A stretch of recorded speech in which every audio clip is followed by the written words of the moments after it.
요한복음 1장 10절에서 13절까지 말씀을 봉독하겠습니다. 요한복음 1장 10절입니다.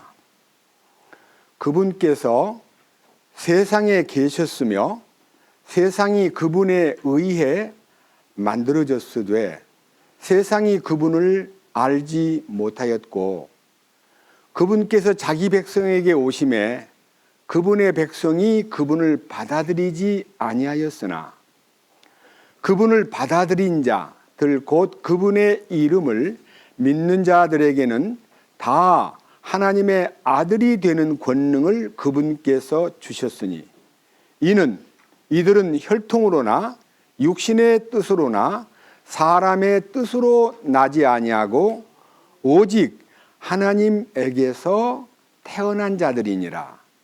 13절 말씀까지 말씀을 읽었습니다. 다시 잠깐 기도드리겠습니다. 주님, 수양의 이틀째 이제 말씀을 나누는 시간입니다. 오늘은 거듭남에 대한 많은 사람들의 주장도 있고 거듭난 증거도 제시하고 거듭남이 이렇게 변한다고 말하고 있는데 기존의 많은 기독교 안에 거듭남을 잘못 가르치는 사람들이 너무나 많습니다. 우리는 이 거듭남의 참된 뜻, 하나님 아버지께서 우리에게 보여주시는 거룩한 뜻을 밝히 열어서 우리들로 하여금 하나님께서 우리에게 허락하신 거듭남의 신비를 우리가 발견하고 그 은혜 가운데서 우리의 남은 인생 행로를 하나님의 거듭난 자녀로서 부끄럽지 않게 변화된 모습으로 거룩하게 완전하게 살아갈 수 있도록 이끄시옵소서. 오늘 밤 이 거룩한 말씀을 통해서 우리의 기존 모든 잘못된 생각들을 씻어주시고 성경적으로 합당하게 성령의 계시와 기름 부음에 의해서 이 말씀이 열리기를 간절히 간구합니다. 이 미천한 자를 통해서 주님을 나타내려 할 때에 저는 감추어 주시고 주님만 오직 나타나시고 우리 가운데 기름 부음과 성령으로 충만케 이끄시옵소서. 우리 주 예수 그리스도의 이름으로 기도드렸습니다. 아멘. 첫날 밤 거듭남의 신비에 대한 주제 설교를 했고 이제 거듭남에 대한 잘못된 견해 이것들을 좀 정리하고 넘어가야 진정한 거듭남이 성경적으로 어떻게 열리고 또 어떻게 거듭나고 거듭나면 어떤 변화가 생기고 이런 축복을 함께 나누고자 합니다. 오늘 이 본문 내용 가운데서 이런 말씀이 있습니다. 지금 읽었던 성경 10절 그분께서 세상에 계셨으며 세상이 그분에 의해 만들어졌으되 세상이 그분을 알지 못하였고 여기서 말하는 세상은요 사실은 우주를 말하는 것입니다. 우주를 창조하신 하나님이 이 지구라는 이 우주의 가장 중심에 이 지구를 만드신 목적은 우주를 통해서 이 지구를 붙들고 있는 거예요. 여러분 시계 뒷뚜껑을 딱 열어보면요 무수히 많은 것들이 움직이는 것 같지만 딱 한 가지 시간을 우리에게 알려주기 위해서 시계의 조직이 있듯이 이 우주가 존재하는 것은 지구를 붙들기 위해서 지구에 인간을 살게 하기 위해서 그 인간을 통해서 하나님의 짝을 만들기 위해서 세상을 만드신 거예요. 그런데 그 목적을 가진 하나님을 세상이 알아보지도 못하고 그분을 영접하지도 않고 하나님이 특별히 선택한 이스라엘 민족마저도 우주를 창조하시고 인간의 몸을 입고 오신 예수 그리스도를 거절했다는 것입니다. 슬픈 얘기예요. 그런데 여기에서 자 11절 그분께서 자기 백성에게 오심에 그분의 백성이 그분을 받아들이지 아니하였으나 자 이스라엘 민족은 특별히 에덴 동산에서 인간이 시작된 것은 지금으로부터 약 6,000년이 다 돼가요. 그러니까 BC 4,000년경에 아담이 창조되어서 에덴 동산에 살고 있었고 그 기간이 흐르고 흘러서 1000년 후에는 노아라는 시대가 있었고, 그 다음 또 1000년 후에는 아브라함이라는 시대가 있었습니다. 그리고 1000년 후에는 다윗의 시대가 있었습니다. 그리고 예수님이 다윗 이후 1000년 만에 세상에 오셨습니다. 그러면 자기 백성을 BC 2000년경 아브라함을 갈대아 우르에서 불러내가지고 그를 통해서 한 선민을 조성하고 그 선민에게 이 하나님 말씀을 맡겼습니다. 그럼 이스라엘 민족의 나음은 무엇이냐고 물을 때 요한복음 3장에 보면 그들은 하나님의 말씀을 맡았으며, 말씀을 맡은 민족이에요. 그럼 왜 이 말씀을 이스라엘 민족에게 맡겼냐? 지정학적으로 볼 때 이스라엘은요, 세계의 중앙이에요. 에스겔서에 보면요, 세상 중앙이 이스라엘이라 그랬어요. 그래서 이스라엘이 있는 바다를 지중해라, 지구의 중앙에 있는 바다라, 지중해라고 부릅니다. 그 중앙에 오른쪽으로는 우리가 볼 때에 이 동쪽으로는 이 아시아에 이르고, 조금 이렇게 북쪽으로 올라가면은 북서쪽으로 올라가면 유럽에 이르고, 그 다음에 남서쪽으로 내려가면 아프리카에 이르고 해서 세계의 모든 나라를 마음대로 통행할 수 있는 지구의 중앙에 하나님이 커다란 묘종, 모자리판을 마련하신 거예요. 모자리판. 여러분, 큰 농을 가진 부자가 농사를 지으려 할 때에 먼저 모종을 중앙에 아주 적절한 곳에다가 모자리판을 만들어서 거기다가 씨를 뿌립니다. 그러고 나서 조금 이렇게 올라오면요, 나중에 그것을 전부 다 우리말로 쪄서 그거를 큰 논에다가 뿌려가지고 그 다음에 농부들이 그에다가 모종을 심습니다. 그래서 이스라엘 민족은 하나님의 말씀을 맡은 민족이기 때문에 그 속에 모자리판을 마련해가지고 그것을 통해서 세계 모든 나라에 복음의 놀라운 하나님의 생명나무를 심기 위한 작업을 시작했습니다. 그래서 자기 땅에 오셨습니다. 뭐하러 오셨냐면 씨를 뿌리러 오신 거예요. 하나님의 말씀의 신비를 이스라엘 민족 속에다가 다 뿌려가지고 그것을 통해서 세상 모든 나라에다가 이 거룩한 복음의 생명나무를 심어주기 위해서 역사를 시작하신 거예요. 그런데 놀랍게도 이스라엘 민족들 속에서 예수님을 받아들이는 게 아니라 예수님을 거절함으로써 그 거절하는데 가장 앞장을 섰던 사울이라는 청년, 대단한 청년입니다. 그 청년이 예수 믿는 사람을 잡아 죽이기 위해서 온갖 방법으로 나름대로 머리를 쓰고 활동을 너무 잘하기 때문에 예루살렘에서 인정을 받아가지고 경찰들과 함께 이봐, 저 다머스커스라는 곳에 예수쟁이들이 많이 숨어 있는데 그들을 잡아가지고 와 해서 다메섹이라는 곳에 예수 믿는 사람을 잡아오기 위해서 사울이라는 청년이 앞장서 가지고 경찰들을 데리고 가서 다메섹 입구에 도달했을 때에 주님이 나타나셔 가지고 사울을 바꿔버립니다. 사울이 바울이 돼버리는 거예요. 사울이라는 사람이 주님을 만난 다음에 그 이름마저도 바꿔졌습니다. 바울이라는 이름으로. 그래서 그 바울이라는 사람이 이 복음을 스페인까지 전했는데요. 복음을 전하기 위해서 로마서부터 시작해가지고 신약성경 27권 가운데서 14권을 사도 바울이 친히 성령의 지시와 감동에 따라서 글을 썼는데 그 글이 바울의 머릿속에서 나오는 문학작품이 아니라 성령의 감동하심을 받아가지고 그 성령님이 쓰게 하시는 명령을 따라 그 글을 써서 로마를 보내고 그 다음에 고린도에도 보내고, 고린도는 그리스 지역입니다. 그리고 이제 데살로니가도 그리스 지역이고, 에베소는 터키 소아시아 지역이고, 빌립보, 골로새 편지를, 심지어는 히브리인들에게까지도 종합적으로 해서 편지를 보냈는데 그 모든 편지가 주님의 사랑의 편지였습니다. 바울은 대서만 했을 뿐이지 원래 그 편지를 쓰신 분은 하나님이십니다.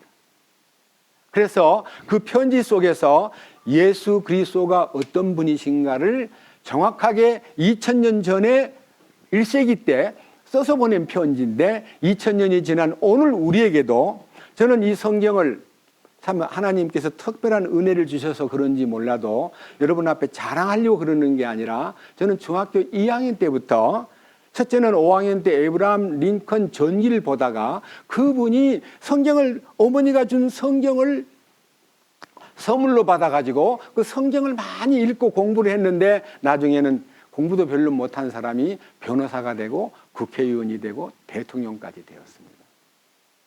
그래서 그를 흠모하면서 어린 마음으로 참 이 사람은 성경을 많이 봤다는데 왜 성경을 많이 봤을까? 성경에 무엇이 들어있길래 하고 관심을 가진 것이 저 혼자서 부모님이 시켜서가 아니라 저 혼자서 중학교 2학년 때 딱 입학하면서부터 2학년 올라가면서부터 성경을 펼치기 시작했고 성경책이 저는 신약 성경만 한 권 있고 구약책이 없는 때에 친구한테 빌려가지고 성경을 이제 구약을 보고 있는데 몇 개씩 봤냐면 처음에는 석 장씩 읽었어요, 하루에.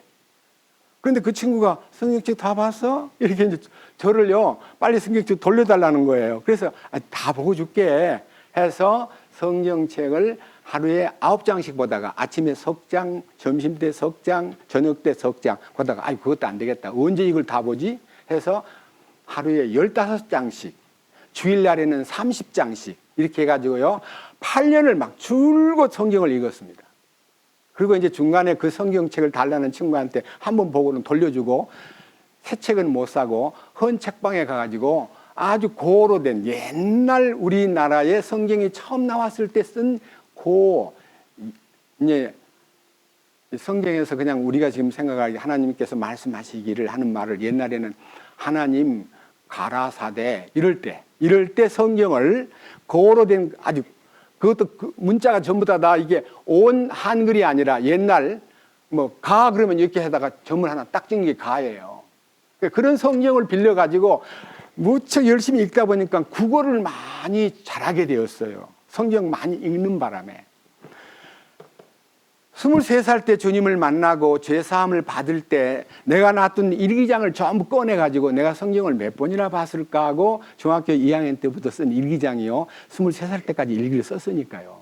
일기장에다가 다 표현한 거를 12월 31일 성경 바이블 리딩 해놓고 마태복음 1장부터 15장, 16장부터 28장, 그 다음에 좀 절 봤으니까 마가복음 1장부터 15장까지 봐야 되는데 16장이면 마가복음이니까 16장 봐버리고 누가복음 24장까지 있어요. 이틀 안 돼서 또 보고 요한복음 21장 있어요. 하루 반 만에 보고 사도행전 28장 돼요. 그러면 이틀 만에 보고 이렇게 해서 성경을 열심히 읽으니까 제가 23살 때 구원을 받고 성경을 얼마나 봤을까 하고 따져보니까 신약 성경만 한 50번을 보고요.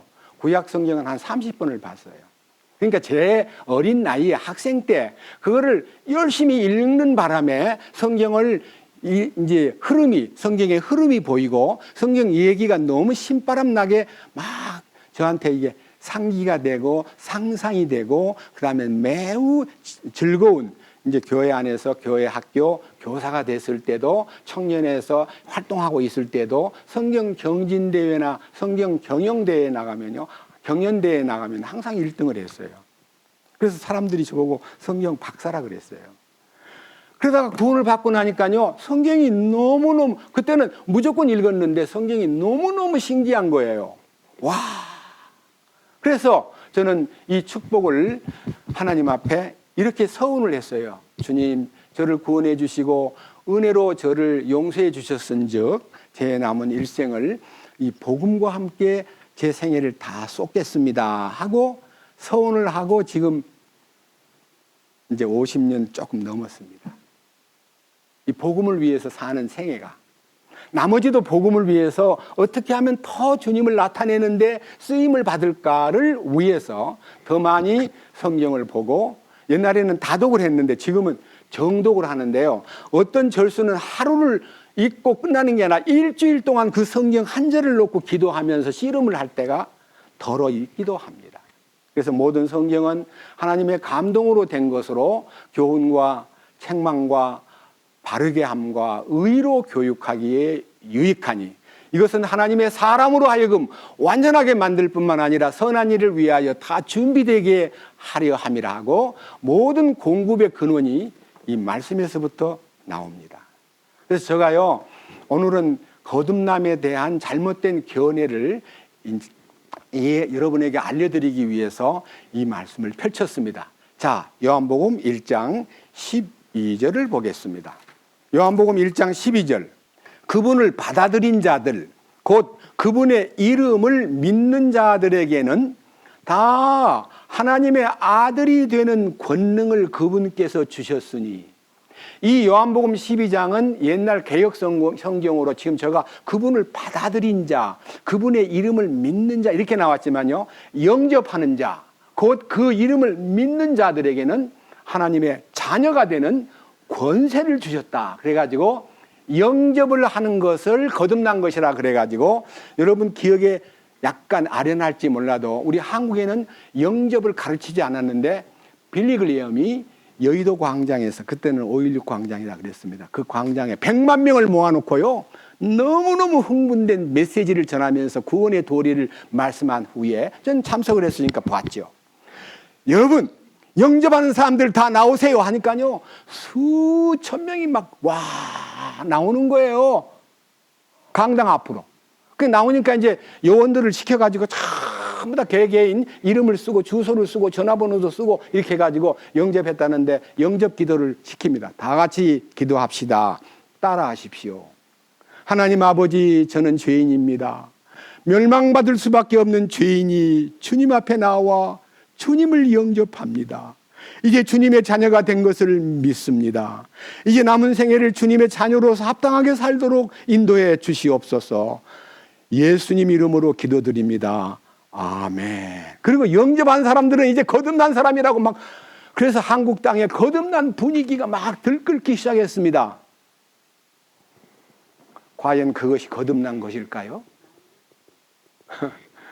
저는요, 그 당시 그 모습을 보고, 이 빌리 그레엄이 오셔가지고 이렇게 영접을 시킴으로써 이 영접이 한국 땅에 매우 강하게 바람이 불겠구나 하고 생각했는데, 제가 이제 복음을 깨닫고 나서 만난 많은 사람들 중에서요, 여러분들 혹시 아실 거예요. 대학가의 CCC 운동이라든지 또 내비게이트라든지 또 브레드린 처치라든지 이런 이름으로 또 많은 대학생 또 선교회라고 하는 UBF라든지 이런 팀에서 젊은 애들에게 영접을 강조하고 영접을 시킴으로써 주님을 영접했다고, 하나님의 자녀가 되었다라고 하는 자부심을 갖고 이제 그들이 거듭난 사람들이라고 자부한 무리들이 서서히 구석구석에서 생기기 시작했습니다.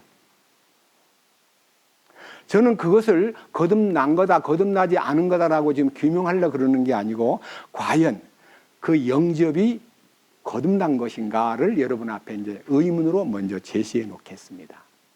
그리고 한국 기독교가 지금요, 교회는 6만 개가 지금 넘습니다. 목사님들은 8만 명이 가까이 됩니다. 교인들은 1000만에 넘었다고 했다가 서서히 줄어서 지금은 800만 명밖에 안 된다 그러는데, 그나마도 숫자가 많은 편이죠.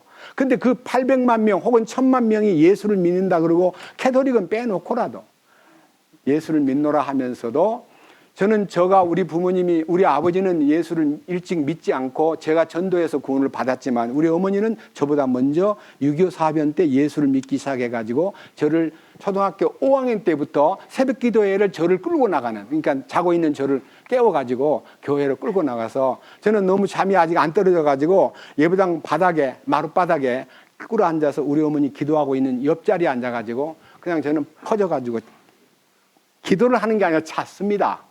기도를 마치고 나면은, 야야 가자. 그래서 저는 일어나가지고 엄마를 따라오고, 새벽에 따라 나가면 자고, 이렇게 초등학교 5학년, 6학년 때까지는 새벽 기도에 끌려다니면서 교회에서 잤지만, 중학생이 된 후부터는요, 이제는 내가 제대로 믿어야겠다 하고 마음속에서 작정한 것은, 제가 초등학교 5학년 때 교회 학교에서 시편 제1편 성경을 암송하는 암송이 제 생애 가운데 저를 완전히 변화시키는 하나의 기초의 밑거름이 되었습니다. 복 있는 사람은 악인의 꾀를 쫓지 아니하며 여호와의 말씀을 즐거워하며 그 말씀을 주야로 묵상하는 자로다. 저는 시냇가에 심은 나무가 그 시절을 쫓아 열매를 맺으며 그 잎사귀가 마르지 아니함 같으니 그 행사가 다 형통하리로다. 악인은 그렇지 아니하며 오직 바람에 나는 겨와 같도다. 악인이 바람에 나는 겨다. 구원 안 받은 사람은 바람에 날아다니는 겨와 같고, 나는 시냇가에 심은 나무가 청청하게 열매를 맺고 절대로 가뭄이 와도 두려워하지 않는 그런 나무가 돼야 된다 해서 제가 성경을 읽게 된 동기는 그 시편 1편 암송 덕분에 아하, 시냇가에 심은 나무같이 되기 위해서는 말씀 안으로 들어가야 되겠구나 하는 그 깨달음 때문에 제 마음에 주님을 말씀을 가까이 하는 생활이 시작된 거예요. 그래서 지금 이제 평생을 이 성경과 더불어 성경책을 여러 권 떨어뜨렸습니다. 지금 여러분 이 제가 갖고 있는 성경책도 지금 곧 바꿔야 될 때가 됐습니다. 이렇게 성경이 표시가 됩니다. 왜냐? 읽고 또 읽다가 이 표를 한 거지 누가 여러분한테 보여주려고 이렇게 색칠을 한 게 아니에요. 처음에 노란 칠을 했다가 더 은혜가 되면 오렌지 색깔을 쓰고 더 은혜가 되면 빨간 줄을 긋고 이러면서 표시를 하다 보니까 성경이 이제 얼룩달룩 이렇게 된 거예요. 그러다가 이제 지금 너무 더러우면 이걸 이제 놓고 새 책을 갈 때가 됐구나 하고 성경책을 여러 권 떨어뜨렸습니다. 그런데 거듭나는 것은요, 방금 얘기한 데서 제가 여러분 앞에 13절을 통해서 해답을 올리겠습니다. 요한복음 1장 13절. 뭐라고 되어 있느냐 하면요, 이렇게 기록되어 있습니다. 이들은, 그러니까 하나님을 영접하는 것, 그분의 이름을 믿는 자들에게는 하나님의 아들이 되는 권능을 주셨다 그랬는데, 그 권능을 주시는 대상은 혈통으로 되는 것도 아니고 육신의 뜻으로 되는 것도 아니고 사람의 뜻으로 나지 아니하고 오직 하나님에게서 태어난 자들이니라. 하나님에게서 태어난 자라고 했습니다. 제가 첫날 어제 설교를 할 때 너희가 거듭나지 아니하면 하나님 나라를 볼 수 없다고 하는 말씀하고 3장 5절에 물과 성령으로 나지 아니하면 하나님의 나라의 왕국에 들어갈 수 없다 그랬습니다. 이 본다는 말과 들어간다는 말은요, 죽은 다음에 천국을 본다, 죽은 다음에 천국으로 들어간다, 그런 사후의 얘기를 하는 게 아니에요. 살았을 때 통치자 하나님의 통치권 속에 들어가 가지고 와, 하나님께서 왕이셨구나 하고 왕을 만나는 것이 거듭난 첫 번째 변화예요. 왕을 만나는 거. 왕을 만나야 되는 거예요. 그리고 그 왕의 만남으로 끝나는 게 아니라 그 왕의 다스림, 그 왕의 통치, 그 왕의 공급, 그 왕의 모든 책임을 져주는 그 왕을 모시고 사는 생활이 거듭난 생활이에요. 여기에 혈통으로도 안 되고 육신의 뜻으로도 안 되고 사람의 뜻으로도 아니고 하나님께로서 태어나야만 한다 하는 이 말씀은요, 저는 어릴 때 우리 어머니만 예수를 믿기 때문에 저는 어린 시절에 믿은 게 아니라 초등학교 2학년 때부터 예수를 믿기 시작했거든요. 교회 다니기 시작한 거예요. 그런데 이제 교회 나가보니까요, 사람들이 좋게 보여요. 평화롭게 보이고. 그런데 제가 교회 다닐 때는 대부분 다 교회를 다니는 사람들이 누구냐면요, 전쟁 고아, 전쟁에 나가서 남편들을 잃어버린 과부들, 아주 불쌍한 사람들만 교회에 찾아오고요. 교회는 가난뱅이 구제금 얻어먹고 구제품 얻어먹고 얻어쓰고 그다음에 우유가루, 밀가루 이런 거 타 쓰기 위해서 교회로 나와서 기쁘다 구주 오셨네라는 찬송 대신 기쁘다 구호물자 나왔네, 다 타러 나오라 이런 노래를 부르면서 교회를 다녔어요. 그러다 보니까 교회는 가난한 사람이나 가는 거지 우리 같이 깨끗하고 좀 이렇게 잘 사는 사람은 교회 가는 것이 부끄럽다고 느끼는 때도 있었습니다. 그런데 놀라운 것은요, 좀 세련되고 잘 사는 집의 사람들은요, 아이들을 유아 세례를 주는 걸 봤어요. 유아 세례. 아기를요, 유아 세례를 준다고 세례식에 아이를 데리고 와가지고 세례를 주는데 이게요, 애들들이 너 신앙생활 언제부터 했니? 그러면 나는 모태신앙자야. 이런 사람이 있으면 무척 부러워했습니다. 어머니 태중에 있을 때부터 교회를 다녔다는 거예요. 엄마가 나 데리고 뱃속에 있는 나를 데리고 교회를 출입했다는 거예요. 그래서 모태신앙 그런 말을 다른 나라에서는 안 쓰는데 한국 사람들은 그걸 많이 써요. 그러니까 이게 혈통으로나 육신의 뜻으로나 사람의 뜻으로 이 아이가 유아 세례를 받았기 때문에 하나님 앞에 거듭난 게 아니라 각자가 자기 믿음으로 거듭나야지, 어머니 믿음 때문에 자식이 뱃속에서 어머니의 인도를 따라서 교회를 갖고 유아 세례를 받았기 때문에 구원을 받는 것이 결코 아닙니다. 각 사람에게 비치는 빛이기 때문입니다. 여기에 성경 안에는요, 모든 사람들에게 참 빛, 곧 세상에 와서 각 사람에게 비치는 빛이라고 하는 말씀이 이제 이 10절 말씀에 있기 때문에 각 사람에게 비치는 빛, 각 사람과의 관계에서 빛이 이르러야지 엄마 덕분에 내가 구원을 받고 나중에 엄마가 올라갈 때 이제 치맛자락 붙잡고 나도 따라갈 거야 하는 휴가 될 때 엄마 따라간대요. 그거는 불가능한 일입니다. 그래서 혈통으로도 안 되고 사람의 뜻으로도 안 되고 육신의 뜻으로도 이것은 불가능한 일이고 오직 하나님에게서 태어난 자만이 거듭난 사람으로서 인정을 받고 그 거듭난 사람이 될 수가 있는데, 제가 이제 한국 교회의 슬픈 현상을 얘기하겠습니다. 어떤 새로운 신자가 하나 나타납니다. 그러면요, 그 기독교의 기본 진리인 거듭남의 도리와 길을 안내해주고 그 거듭남에 이룰 수 있도록 도와주는 그것이 놀라운 얘기예요. 1970년대에 한국의 어떤 유명한 목사님이 미국에 이민을 갔는데 미국 교회를 딱 가니까, 제가 이제 며칠 전에 그분이 쓴 전기를 읽었기 때문에 압니다. 70년대인데요. 또 교회 가가지고 목사님 저 처음 교회 나옵니다 하고 교회를 들어갔더니 첫 번째 목사님의 질문이요, Are you born again? Are you born again? 이게 뭔 말이에요? 거듭났나요? 이게 너무너무 자연스러운 질문이고, 그 거듭났나요? 라고 물어가지고 나 모르겠는데요. 그러면요, 아주 친절하게 거듭나는 길을 이게 안내해 주면서 목사님이 강단에 서가지고요, 가장 강하게 부르짖는 복음주의, 물론 복음주의 교회입니다. 가장 강하게 부르짖는 메시지가 You must be born again. You must be born again. 너 거듭나지 않으면 안 돼.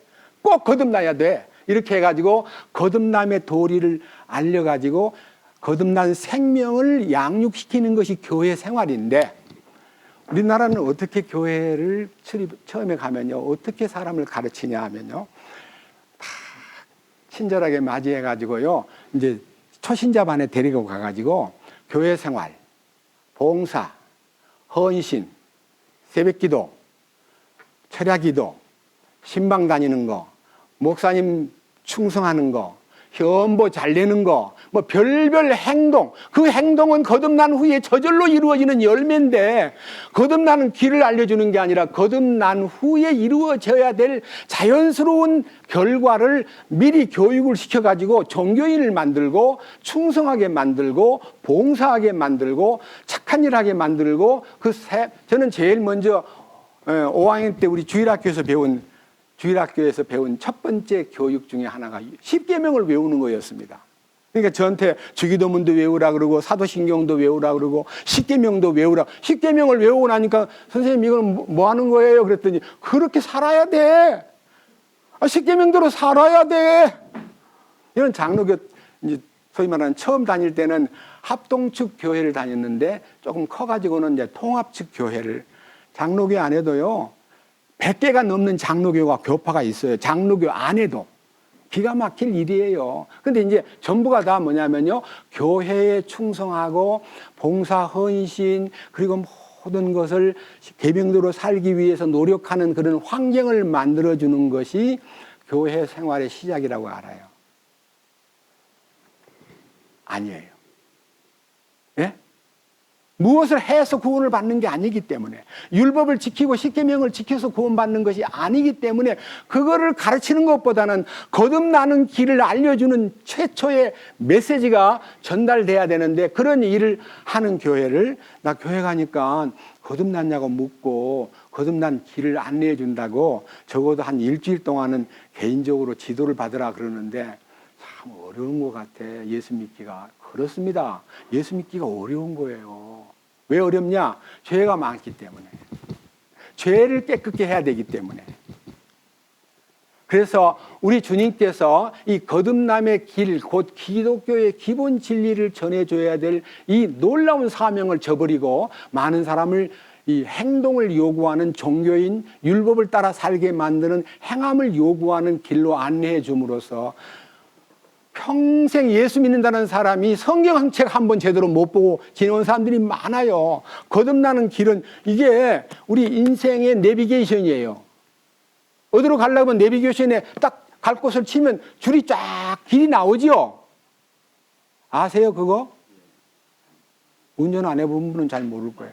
핸드폰 가진 분은요, 어디 주소, 어디에요? 아니, 강남 서초동 어디야? 구청 앞이야. 구청 찍고 와. 그러면 서초구청 딱 찍으면요, 구청으로 가는 길이 다 열리고, 전철 타고 가는 것도 다 보이고, 얼마든지 안내를 받을 수 있는 길라잡이가 있듯이요.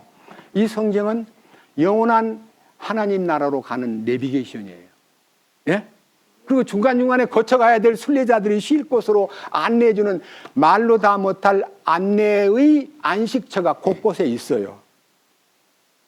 그래서 이 성경을 제대로 보고 사용하고 성령의 감동으로 이것이 제대로만 돼야 되는데, 불행하게도 이 성경에서 주님이 주시는 길을 찾는 게 아니라 그냥 사람만 따라다니는 너무나 어리석은 그런 신앙생활을 우리 주변에서 많이 하고 있다는 것을 저는 보았고, 제가 열심히 새벽기도회를 다니고 교회에서 충성하고 봉사하고 11조를 그 어려운 속에서 돈을 벌어가지고 11조를 바치고 이렇게 감사한금 바치고 건축은금 바치고 막 별별 교회가 하는 일에는 다 따라했는데 평안이 없는 거예요.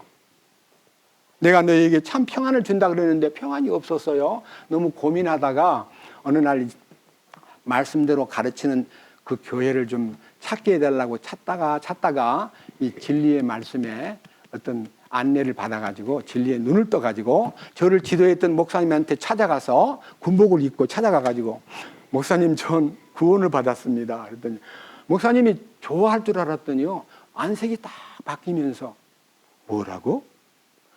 구원을 받았다고? 네. 에베소 2장 8절에요. 너희가 그 은혜를 인하여 믿음으로 말미암아 구원을 얻었나니 이것이 너희에게서 난 것이 아니요 하나님의 선물이라. 행위에서 난 것이 아니니 이는 누구든지 자랑치 못하게 하려 함이니라. 그럽디다.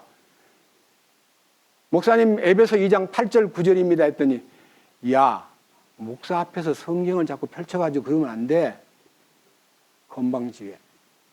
그죠? 죄송합니다. 목사님, 한 가지 질문이 있는데요. 왜 목사님은 제가 새벽기도에 나가서 그렇게 울부짖고 철학 기도를 하고 금식 기도를 하고 있을 때도 목사님이 거듭나는 길을 알려주면 딱 풀릴 텐데 왜 저한테 그런 거 안 가르치고 기도를 해줘요? 저를 탁 머리에 손을 얹고, 하나님 아버지, 이 학생이 지금 번민하고 고민 속에서 주께 울부짖고 있습니다. 이 학생에게 축복해 주시옵소서. 주여, 이 학생의 마음에 모든 맥힌 것을 풀어주시고 주님의 은혜로 이 학생을 형통케 하옵소서. 기도를 여러 번 받았거든요. 목사님, 그런 기도만 해줬지 거듭나는 길, 구원받는 길 안 알려주셨잖아요. 했더니요, 어느 집회에 갔었냐? 그때 그 강사가 누구더냐? 그래서 제가 다 됐죠. 됐더니 그 사람이 이단이야. 어떻게 그 이단한테 가가지고 거듭났다 그래? 아니야. 조심해. 고기도 놀려면 큰 물에서 놀아야 되는데 이 장로교라는 큰 물에서 놀아야지. 그 이단 따라갔다가 너 신세 망쳐. 알았지? 용서해 줄 테니까 다시는 가지 마. 그리고 나 목사님한테 성경책 펴들고 뭐 어쩌고 저쩌고 그러는 거 좋은 거 아니야. 목사님은 다 그거 알아. 거듭나지도 않고 목사가 되겠니? 말도 안 되는 소리야. 그렇게 따지고 묻는 건 실례야. 그래서 제가 죄송합니다. 그리고 이제 나왔죠. 나왔는데 이제 그 다음에 휴가를 내가지고 이제 다니던 교회라고 그 교회를 떡 나갔더니 설교가 안 들어와요. 그렇게 정말 제 생애에서 어린 시절에 그렇게 매료되고 매혹적이라고 설교 잘한다고 저분처럼 해야겠다고 노트에다가 막 받아 쓰고 하던 그 설교가 안 들어오는 거예요. 이거 내가 교만해졌나? 왜 이러지? 그래서 그 큰 교회, 그 인천서 제일 큰 교회였어요. 그 큰 교회를 그 다음 주간에는 안 나가고 10명 정도 모이는 조그마한 스터디 그룹, 말씀을 깨달았다는 사람들이 어느 집에서 모이는 작은 집에 도화동에 있는 집에 가서 몇 사람 만났는데 막 너무 찬송이 막 감사하고 말씀이 좋고 눈물이 펑펑 쏟아지고 주여 감사합니다. 그래서 초막이나 궁궐이나 내주 예수 모신 곳이 그 어디나 하늘나라. 사람이 아무리 많이 모였다 해도 거기가 주님이 계시는 곳이 아니라 사람이 몇 명이 두세 명이 모였어도 주님의 이름 안에 연합된 사람들은 주님이 공급이 있다는 걸 알게 돼서 지금까지 외롭지 않게 주님과 동행하면서 이 복음을 전하고 있습니다. 그리고 지금 우리 교회도요, 20년이 이제 제가 2000년도에 해결됐기 때문에 저로 기준하면 20년이 넘었고 우리 교회의 출발로 말하면 16년째인데요. 어떤 분들은 우리 교회에 제일 큰 숙제가 몇 명이나 모여요? 그래 우리 100명도 안 모여요. 그랬더니 아이고 그게 교회예요? 우리 보고 그게 교회예요? 아니 15년 동안 설교를 했으면 1000명, 2000명 좀 교회가 부흥이 되고 유명해져야 되는데 이 뭐요? 저는 주님만이 아신다고 믿고 주님에 속한 자는 참 행복합니다. 성경을 하나 읽어드리죠 하고 누가복음을 펴서 그분한테 이렇게 소개해드렸습니다. 여러분들에게도 오늘 이 밤에 소개해드리겠습니다. 누가복음 12장 31절과 32절입니다.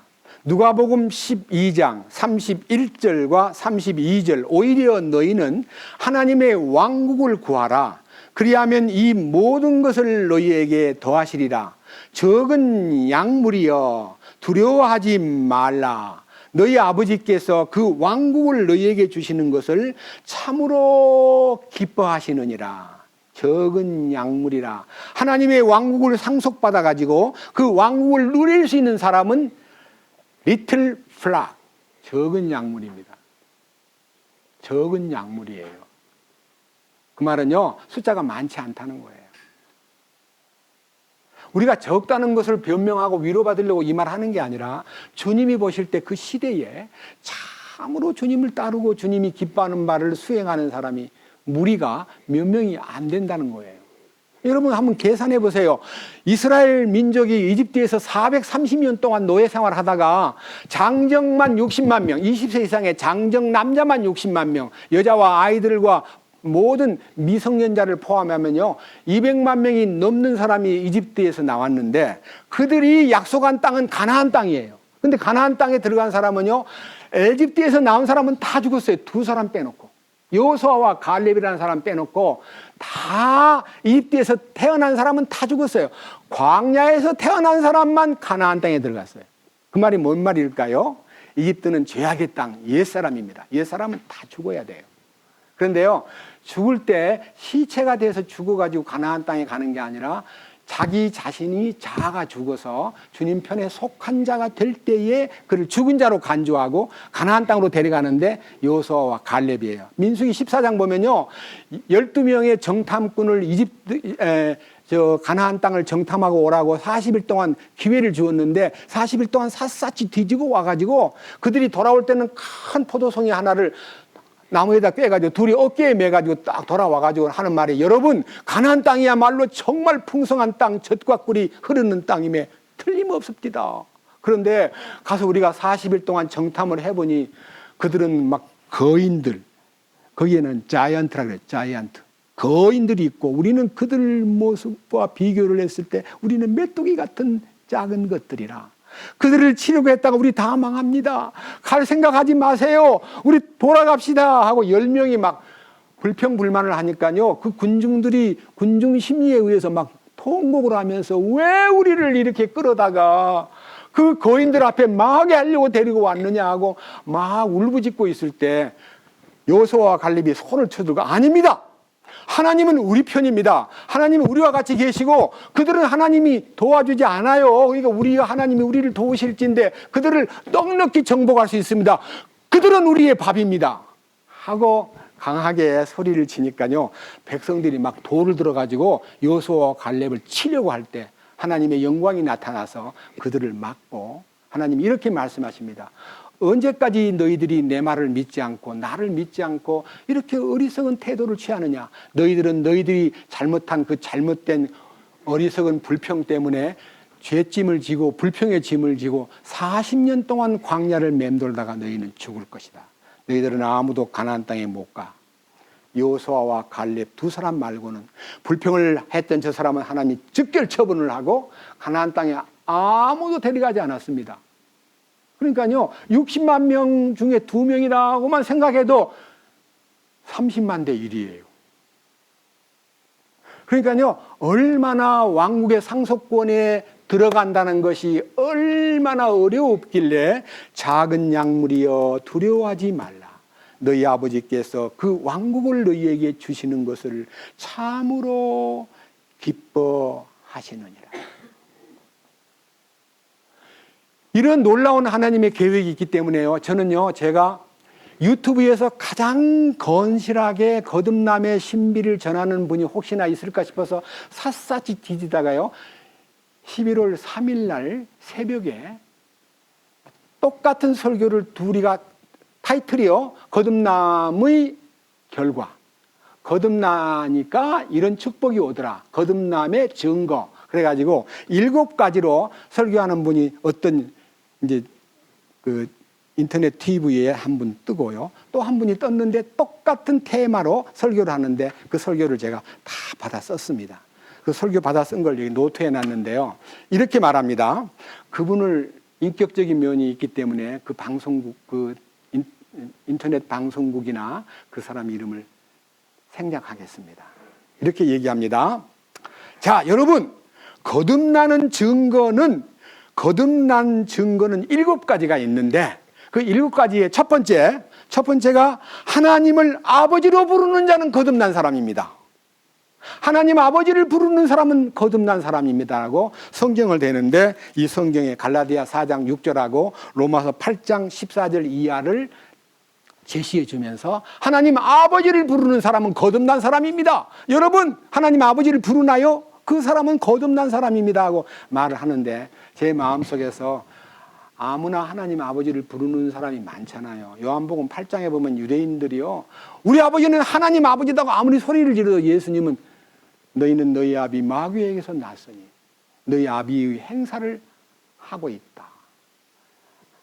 하나님 아버지를 찾았던 아브라함은 그렇게 하지 않았거든요. 그랬더니요, 뭐라고요? 아브라함 우리 아버지예요.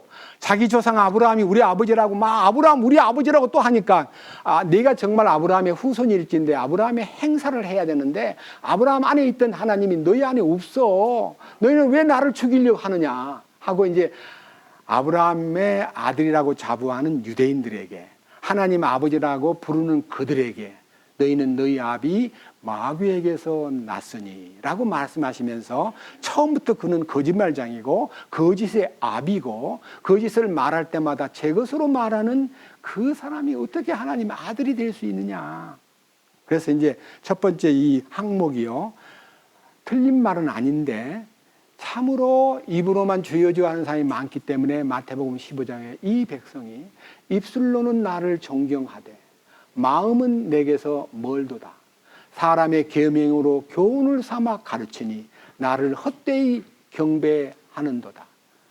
이사야 1장 3절 이하에 소는 임자를 알고 나귀는 주인의 구유를 알건만은 내 백성은 알지 못하는도다 하시면서 죄악의 종자여 부패한 자식이로다 하면서 하나님 보실 때 하나님을 아버지라고 부르는 선택받은 민족들도 속에 부패가 남아있으면 하나님 아들이 아니에요. 자, 두 번째. 하나님 아버지 뜻대로 살고자 하는 강력한 욕구를 가진 자. 뜻대로 살아야지, 아버지 뜻대로 살아야지 하고 강력하게 마음에 그 뜻을 추구하고 그 뜻을 찾는 자가 거듭난 자다. 저는요, 제 개인으로는 중학교 2학년 때부터 하나님 아버지 뜻대로 살려고 발버둥 치고요, 매일매일 십계명을 외우면서 이 십계명대로 살아야겠다고 많은 노력을 했던 사람입니다. 그런데 안 되더라고요. 왜 안 됩니까? 만물보다 거짓되고 부패한 것이 사람인데 이 썩어 있는 내가 어떻게 하나님의 선을 행할 수가 있습니까? 그러니까요, 십계명을 주신 목적은요, 지키라고 준 게 아니고 네 그것을 보고 행동으로 옮기려고 할 때마다 자기의 무능함과 자기의 형편없는 존재라는 것을 발견하라고 죄를 깨닫게 하려고 준 메시지를요, 행동으로 옮기려고 하니까 얼마나 버겁고 얼마나 힘들었는지 몰라요. 제가 어릴 때 쓴 일기장에요, 매일마다 슬퍼하는 일기였어요. 주여, 오늘도 제가 죄를 지었네요. 오늘도 친구하고 다퉜네요. 친구가 제 자존심을 건들길래 저는 못 견뎌요. 자존심을 밟으면 못 견뎌요. 어떻게 하면 좋아요? 안타까운 글로만 점철되어 있었습니다. 그런데 너무 부끄러워가지고요, 67년도 일기장 구원을 막 받고 하나 쓴 일기장 하나만 놔두고 다 없애버렸어요. 부끄러워서 누가 볼까봐, 창피해서. 왜냐하면 솔직하게 썼기 때문에. 그런데 여기 이 성경 안에 하나님의 뜻대로 살려고 마음에 갈망하고 그런 뜻대로 살고자 하는 욕망이 가득한 사람은 분명히 거듭난 사람이다 그랬는데, 그분은 추가로 로마서 7장을 내는 거예요. 로마서 7장은요, 거듭난 사람이 고민하는 내용이에요. 로마서 6장을 경험했는데 왜 내가 하나님의 원하는 바를 행하지 못하고 원치 않는 바를 행하는가? 내 마음으로는 하나님의 법을 즐거워하나 내 속에는 죄의 법이 있단 말이야. 오호라, 나는 공고한 사람이로다. 이 사망의 몸에서 누가 나를 건져내랴 하고 울부짖는 것이 한계에 도달해가지고 더 이상 이젠 갈 데가 없는 상태에서요, 주님 부르짖는 소리가 로마서 8장을 맞이할 수 있는 축복을 그리스도 예수 안에 있는 자에게는 결코 정죄함이 없나니, 이는 그리스도 예수 안에 있는 생명의 성령의 법이 죄와 사망의 법에서 너를 해방했기 때문이다는 그 해방을 알려주기 위한 고민이 믿는 사람의 고민인데, 이것은 거듭났기 때문에 번민하는 것이 아니라 거듭났다고 하는 지식을 갖고는 있었으나 그것이 실제가 되지 않음으로써 자기 속에 괴리 두 개가 존재하는 거예요. 하나는 하나님의 법, 하나는 죄의 법. 하나는 하나님의 성령의 역사가 있는 걸로 알았는데 역시 또 내가 있는 거예요. 어두운 구석에 내가 있는 거예요. 저는 그런 싸움을 30년 동안 해봤기 때문에요, 로마서 7장 읽을 때 너무 감사해요. 근데 여기는 이제 하나님의 뜻대로 살고자 하는 강력한 욕구를 가진 자는 거듭난 사람이다. 그 다음 이제 세 번째, 죄에 대하여 저항하는 마음이 생기는 사람은 거듭난 자이다. 죄에 대해서 저항한다는 말은요, 죄를 이기는 자가 돼야 되고, 요한일서 3장 9절에는 하나님에게서 난 자는 죄를 범하지 아니하나니라고 하는 어떤 선을 넘어야지 죄를 안 짓겠다고 발버둥 치고 죄를 싫어하는 마음이 거듭난 거라고요? 거듭난 거 아니에요. 죄에 대해서 죽어버려야 돼요. 죄에 대해서 끝나야 돼요. 베드로전서 4장 1절에 죄를 그쳤나니, 죄를 그쳤다는 단어는 finished예요. finished. 끝장을 난 거예요. 끝장이 난 거예요. 끝장을 난 걸 봐야 거듭난 사람이지, 끝장이 안 나고 맨날 또 올라오고 한 사흘 있다가 또 올라오고 결심했는데 한 며칠 가다가 또 튀어나오고, 그게 무슨 거듭난 거예요? 이거 아니에요. 죄에 대해서 강력한 저항하는 마음이 생기는 것이 거듭난 사람이라고 말하는 것은 no예요. no. 그 다음 또요, 네 번째, 하나님을 사랑하는 마음이 생긴다. 여러분, 하나님의 사랑을 내가 마음이 생겼다고 좋아하는 게 아니고요, 그 사랑이 내 마음에 부어져서 그 사랑이 먼저 하나님께로 가는 게 아니라 보는 바 그 형제를 사랑하지 않는 자가 보이지 않는 하나님을 사랑할 수가 없다 하는 말은요, 그 사랑을 받고 나면요, 그 사랑받은 사람이 보이고, 그 사랑받은 사람이 내 몸처럼 귀하게 보이고, 내 지체로 보이고, 내 형제 자매로 보임으로써 뜨겁게 사랑할 수 있는 사람이 되었다는 것은 맞지만요, 하나님을 사랑하는 마음이 생긴다는 말은요, 처음부터 생기는 거 아니에요. 거듭났다고 사랑하는 마음이 생기는 거 아니에요. 자, 저는 제가 제 생애에서 가장 어려운 성경 구절 가운데서 베드로전서 1장 22절을요, 저는 진짜 어렵게 생각했습니다. 한번 외워보겠습니다.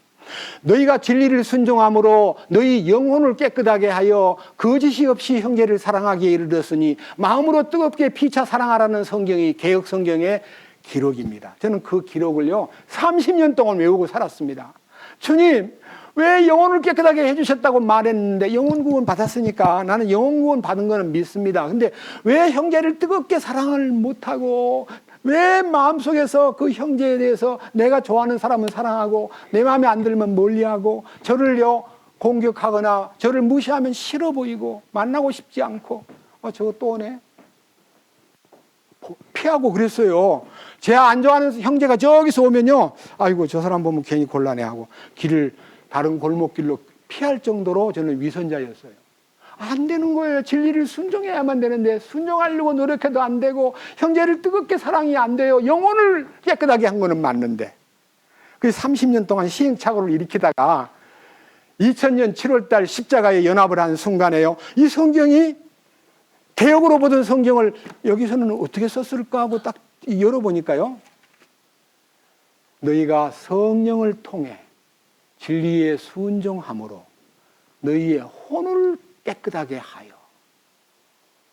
두 가지가 다른 거예요. 하나는 성령을 통해라는 단어가 개역에는 빠져 있고, 성령을 통해, 그렇지, 성령을 통해.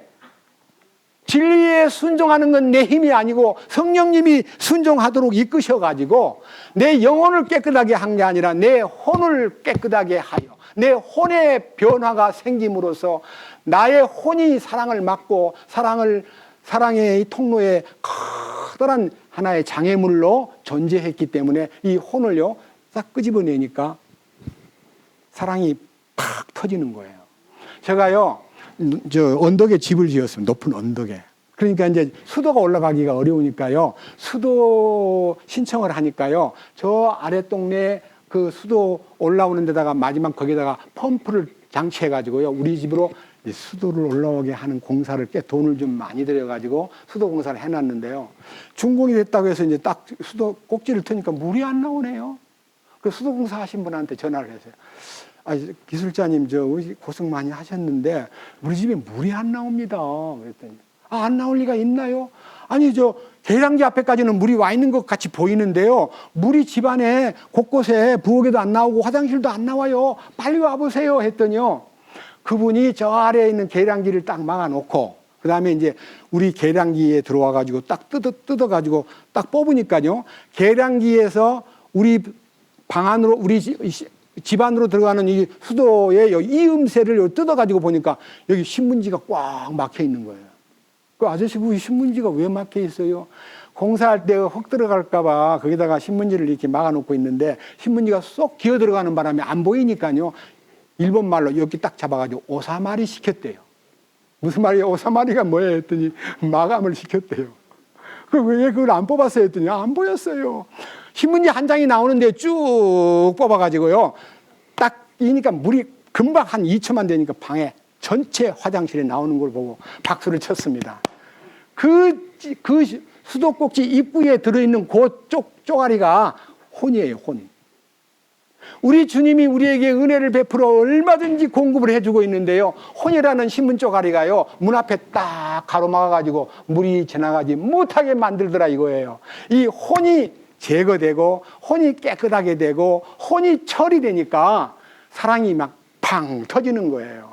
저는 경험을 2000년 7월 달에 경험을 했습니다. 그 경험이 지금도 유지가 되고 있고, 주님을 찬양하는 마음에 그 거룩함에 참여하고 그 놀라우신 주님의 완전함에 눈을 뜨게 되고 지성소의 초대를 받고 거룩함에 접근이 됨으로써 저는 인생이 바꿔진 것을 확신합니다. 자, 그 다음 보십시오. 잘못된 견해에 대해서. 그 다음 이제 다섯 번째, 하나님의 말씀이 깨달아진다. 하나님의 말씀이 맛이 있고 말씀이 양식이 된다. 맞습니다. 하나님, 거듭나면 말씀이 열려요. 전에 보던 거는요, 하얀 건 종이고 까만 건 문자로만 알았는데요, 말씀을 읽다 말고, 오! 맞아요, 주님. 감사합니다. 나도 모르게 누구한테 배우지 않고도요, 성경이 열리는 거예요. 계시가 열려요. 그러니까 성경 볼 맛이 나죠. 그 다음, 여섯 번째, 마음이 어린아이처럼 단순해진다. 하나님 관계가 친밀해졌기 때문에 아이처럼 된다는 말은 확실히 맞습니다. 70을 먹었던 50살이든 30살이든 거듭나면요, 하나님 앞에서 먼저 어린아이같이 돼버려요. 단순해지고 천적으로 주님만 의지하게 돼요. 이 말은 맞습니다. 그 다음에 이제 마지막 일곱 번째가 마음에 들기는 하지만은 안 맞는 것이 있어요. 예수님을 주인으로 모시게 된다 그랬습니다. 대부분 다요, 영접했다는 사람, 심지어는 죄 사함 받고 구원 받았다는 사람도 주님을 주인으로 모신다는 말을 많이 했지만 생활 가운데 가만히 들여다보면 자기가 주인이에요. 이 앞에 앉아있는 이영성 형제님, 구원받고 주님이 주인이셨어요? 자기가 주인 노릇을 했어요? 33년 동안 자기가 주인 노릇 했대요. 저하고 비슷하네요. 34년 동안 제가 주인 노릇 했습니다. 결정권을 제가 지녔습니다. 자, 매 순간 그분에게 여쭤보고 그분의 지시를 받고 그분이 하라면 하고 가라면 가고 오라면 오는 주인이신 주님 앞에 놓여야 되는데 내가 주인 노릇을 했다는 것을 저는 부인할 수가 없습니다. 돈 쓰는 거, 시간 쓰는 거, 사람 만나는 거, 무슨 일을 벌이는 거, 무엇이든지 주님에게 여쭤보고 행동하지 않고 주님을 주인이라고 말만 하고, 여러분 성경에서 주라는 단어는요, 여러분들 잘 아셔야 돼요. 여기 성경에 전부 다 우리 주님에 대한 주자는요, 보통 글자는 주자를 이렇게 썼는데요, 우리 성경에 주님을 표시할 때는요, 이 주자를요 이렇게 아주 진한 글자로 이렇게 써놨어요. 이 글자하고 이 글자하고 다른 점은요, 이 글자는 주인할 때는 로드라고 쓰고요, 로드. 이 글자는 로드라고 써요. 이건 주 중에 주. 이거는 왕이란 뜻이에요. 우리 주님이 주인이라는 말은요, 왕이에요. 왕이라는 뜻이에요. 내가 왕노릇 하던 과거를 청산하고 주님을 왕으로 모시는 순간이 참으로 거듭난 사람인데, 이 사람들은 예수님을 주인으로 고백한다고 그걸로 감사하다 그러는데 어려울 때만 주님을 찾고요, 보통 때는 전부 자기가 다 알아서 해요. 그러니까 지금 여기에 나타나 있는 말이 다 틀린 거 아니에요. 하나님 사랑하는 마음도 생기고 말씀도 깨달아지고 아이처럼 단순해지고 주님을 주인으로 섬기고 뜻대로 살고자 하는 마음이 생기고 그러는데, 제가요 오늘 밤에는 너무 많은 이 전체를 반론하는 데는 시간이 많이 걸리기 때문에 세 가지만 갖고 얘기하겠습니다. 첫째, 하나님 아버지를 부르는 자, 하나님 아버지를 아버지라고 부르는 자는 거듭난 자다 그랬습니다. 저는요, 제가 여러분 앞에 과거 얘기를 하나 하겠습니다. 1968년 제가 만 25살 때 산에 기도하러, 이제 내산이라는 남해 내산에 기도하러 가가지고 밤을 새워가면서 기도를 하고 철야 기도를 하고 금식 기도를 하고 하는 그 기도원에 가서 기도를 하는데, 한 20명을 인솔해가지고 온 그 교인들이 장로교 교인이고 인솔자는 전도사님인데, 그 전도사님이 그들이 이제 기도를 하는데 어떻게 기도를 하는가, 저는요 비가 오길래 기도원에 있는 방에 들어와가지고 성경책을 보고 기도를 하고 있는데 막 울부짖는 소리가 나서 너무너무 빗소리와 함께 소리가 더 잘 들리더라고요. 그래서 나가보니까요, 전부 다 비를 맞고 막 나무를 하나 붙잡고, 소나무 이만한 나무를 붙잡고 막 나무를 막 흔드니까 비가 오는 데다가 비를 맞는 것만 아니라 그 나무에 있는 비가 막 자기 몸에 막 뿌려지면서 막 비를 완전히 속옷까지 적신 상태에서 기도를 하고 있는 거예요. 저거 아닌데 하나님이 저렇게 울부짖고 비 맞고 기도한다고 좋아하실까 싶어가지고 방에 들어와가지고 주님 저 사람들 지금 비 맞고 기도하는데 그렇게 해야만 주님이 기뻐하나요? 나는 비를 피해서 방에 앉아 있는데 이것이 잘못인가요? 하나님 알려주세요. 하나님 저들 어떻게 하면 좋아요? 했더니요 제 마음에 감동이 와요. 뭔 감동이 오냐? 전도사님을 만나라는 거예요. 그 전도사님한테 가서 전도사님 죄송하지만 잠깐 뵙시다 해가지고 아는 사이예요. 모르는 사람은 아니에요. 그건 장로교 전도사님이고 교인들을 한 20명 데려왔는데 다 열심히 사는 분들이에요. 전도사님 이렇게 비가 오는데 그 비를 맞고 기도한다고 하나님이 더 이쁘게 보고 더 기도를 들어준다고 생각하셔요? 저는 아니라고 봐요. 그래서 부탁이 있어요. 제가 마음에 지금 간절한 마음으로 부탁하고 싶은데 기도와 말씀이 균형을 잡아야 하나님 기뻐하지 말씀은 없고 막 기도만 한다고 하나님이 기도는 내 편에서 하나님께 드리는 소리고 말씀은 하나님 편에서 내 편에 드리는 소리인데 이 소리를 듣기도 하고 말하기도 하고 주고받아야 은혜가 되지 내 소리만 올리고 하나님 소리를 안 들으면 안 되잖아요. 그러니까 밸런스를 맞춥시다. 말씀을 가까이 하는 시간도 갖고 비가 올 때는 말씀을 나눕시다. 이제 다 들어라 그래가지고 말씀을 나눕시다 했더니요. 선생님이 할 수 있어요? 제가 조금 봉사하겠습니다. 그래가지고 다 불러가지고 이제 옷 갈아입고 막 닦고 이제 방에 앉았습니다. 앉아가지고 죄송합니다. 저는 설교자가 아니고 주님 주신 말씀에 감동받은 사람으로서 오늘 여러분과 함께 나눌 성경 얘기는 주기도문입니다. 다 같이 주기도문 합시다. 하늘에 계신 우리 아버지여 이름이 거룩히 여김을 받으시오며 나라에 임하옵시며 뜻이 하늘에서 이루어진 것 같이 땅에서도 이루어지이다. 오늘날 우리에게 일용할 양식을 주옵시고 주기도문을 다 외운다며요. 그거는 외우는 건 1분 조금 더 걸려요. 자 이제 오늘은 하늘에 계신 우리 아버지를 얘기하겠습니다. 하나님 아버지를 얘기하겠습니다. 죄송합니다만 저는 설교를 못하기 때문에 주고받겠습니다. 언제부터 집사님이 하나님 아버지가 되셨습니까? 하나님 아버지가 당신의 아버지가 되기에 관계를 언제 맺었습니까? 우리 아버지 육신의 아버지를 불러도 육신은 아버지가 되려면 나를 혈통으로 낳아서 예 시조의 말처럼 아버지 날 낳으시고 어머니 날 기르시니 두 분 곧 아니시면 이 몸이 있었으랴. 아버지가 되려면 나를 낳아야 됩니다. 하나님이 당신을 언제 낳으셨나요? 혈통 관계가 있듯이요 피의 관계가 있거든요.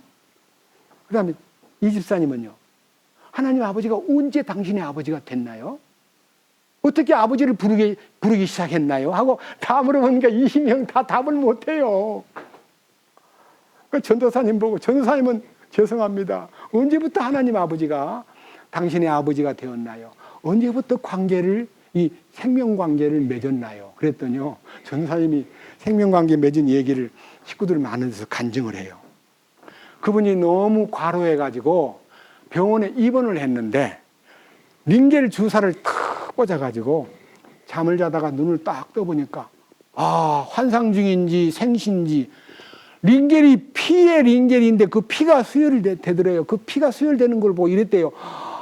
예수님의 피가 수혈되는구나. 아버지 감사해요. 예수 피의 수혈을 받았대요. 환상 중에 봤대요. 자기가 예수님의 피를 링거에 피가 더 혈액으로 자기 혈관으로 들어오는 걸 봤대요. 피를 봤대요. 피를 받았대요. 전사님 그 성경에 있는 거는 그렇게 안 돼 있어요. 출애굽기 12장에요. 내가 피를 볼 때에 너희를 넘어가리라 그랬지 피를 무슨 뭐 주사로 맞아라든지 피를 네가 주사에 링겔로 맞아 그런 거 성경에 없어요. 좋은 꿈 꾸고 좋은 환상 본 거는 좋지만 그 예수 피 아니에요. 전도사님이 너무 원하기 때문에 그런 환상을 보았는지는 몰라도 예수의 피의 가치는요 하나님 앞에 뿌린 피가 하나님이 그 피의 값을 평가하셔가지고 그 결과를 인간에게 통보하기 위해서 성령을 보냈습니다. 피를 볼 때 너희를 넘어가리라. 그 피로 죄를 깨끗하게 했다. 그 피로 염소와 송아지의 피로 아니하고 자기 피로 영원한 속죄를 이루사 하는 이 놀라운 피 흘림이 없은즉 사함이 없다는 이 말씀이 내 마음에 와서 이 말씀의 능력을 표현해 줘야지 그 링겔에서 피 맞은 거 그거 가지고는 주님의 도우심과 경험이 못 됩니다. 죄송합니다만 그것은 가짜입니다 했더니요. 대성통곡을 하는 거예요. 그래서 제가요 따로 방을 잠깐 나갑시다 해가지고 1대1로 만나가지고 피의 복음을 상세하게 얘기했을 때 그가 피의 능력과 그 보혈의 은총을 깨닫고 나서요 너무너무 밝아져가지고 이제 그 20명 되는 사람을 사흘 동안 저는요 이 두 번째 이제 하늘에 계신 우리 아버지 얘기하다가 이름이 거룩히 여김을 받으시오며 라고 하는 말씀에 여러 성경에서 내가 거룩하니 너희들도 거룩하라. 너희들은 모든 행실에서 거룩한 자가 되라. 내 아버지의 거룩하심을 너희가 받아라. 그 거룩하심을 받는 길은 어디에서 시작될까요? 하고 이제 그 거룩을 물어보니까 거룩히 여김을 받으시오며 라고 하는 말은 해놓고 당신의 행동이 거룩하지 못하면 우리도 우리 이 가정에서 애들이 바깥에 나가 사고 치고 문제가 생기면 부모님들을 놓고 딴 부모가 하는 말이 저 네 집 자식이야. 그리고 좀 나쁜 말로 말해. 저 네 집 새끼야. 이렇게 해서 아이가 잘못하면 부모에게 욕을 돌리듯이 여러분이 하나님을 아버지라고 부르면서 하나님의 거룩을 훼손하고 거룩을 욕 돌리고 거룩하신 아버지의 그 모습을 여러분들이 나아가 세상에 살면서 더러운 입으로 더러운 행동으로 더러운 눈빛으로 얼마나 많은 죄를 지었나요? 하고 제가 막 죄에 대한 얘기를 그냥 간략하게 막 쏟아부으니까요. 이제 기도하라고 보내니까 기도를 못 하겠대요. 눈을 감으려면 하나님 아버지가 언제 당신 아버지가 됐어? 하고 없는 소리가 쟁쟁거리고 하나님의 거룩하심이 당신에게 임했어? 아버지가 거룩하니 너희들도 거룩하라고 했는데 거룩이 이루어졌어 하니까 나는 거룩하지 못해요. 어떻게 하면 좋을까요? 이렇게 이제 번민이 생겨가지고 기도를 못하는 거예요. 그래서요 차근차근 1대1로요 시간 20명을요 사흘 동안 제가 완전히 금식을 하면서 전도를 해서요 20명이 다 제사함 받는 기적이 일어났어요. 정말 그것이 제가 25살 때 일어난 여수의 교회를 세우게 된 기초 공사였습니다. 그래가지고 그 일로 인해서 어떤 일이 일어나는가 여러분 앞에 말씀을 올리겠습니다. 절대로 내려가면 일주일 기도 마치고 다 내려간다 그러니까 가면서 내려가거나 소리 내지 말고 누구한테 말을 하지 말고 이것만 외우세요 하고 제가 성경 절수를요 이사야 1장 18절로 19절, 이사야 43장 25절, 이사야 44장 22절, 이사야 53장 4절로 6절, 에베소 2장 8절로 9절, 요한복음 5장 24절 이 성경 절수를 한 10개쯤 적어가지고요 다 하나씩 주면서 이거 성경 다 외우고 제가 갈 때까지 외우고 절대로 입을 열지 마세요. 소리 내서는 안 됩니다. 가슴에만 지니고 제가 내려갈 때까지 저를 만나는 때까지 이 성경을 다 암송해서 저를 만납시다. 알았습니다. 그러면 집에 가서 계속 이제 암송을 하는데 주일날 교회를 나간 거예요. 근데 그 교회는요, 교회 창립하면서부터 그 교회가 한 20년이 된 교회인데요. 그 교회의 예배 시간, 주일날 대예배 시간에 모든 사람이 처음에는 주악에 맞추어서 묵상 기도를 하고 다 같이 일어나서 찬송 부르겠습니다 하면요. 옛날 합동 찬송가 265장인가 천부여 의지 없어 손들고 옵니다 하는 찬송입니다. 이 찬송가를 하도 많이 불러놓으니까 이제 찬송가 책을 안 받아요. 다 아니까 그 의자 앞에 책 놓는 데다 놓고요. 목사님도 손들고 모든 교우들도 손들고 전부여 의지 없어서 손들고 옵니다. 주 나를 박대하시면 내 어디 가리까. 내 죄를 씻기 원하여 이 찬송가를 손을 들고 부르는데요. 산에 갔다가 온 사람들이 20명이요. 손이 안 올라가더래요. 평생을 손들고 찬송을 주일날마다 불렀는데 그날 손이 안 올라가니까 목사님이 딱 아래 보니까 손 안 든 사람이 군데군데 보이잖아요. 목사님 얼굴이 막 갑자기 막 굳어지기 시작하더니 예배가 끝나자마자 오늘 저 내산 기도원에 갔다 온 사람들 누구니 전도사님 다들 교회에 좀 남으시오.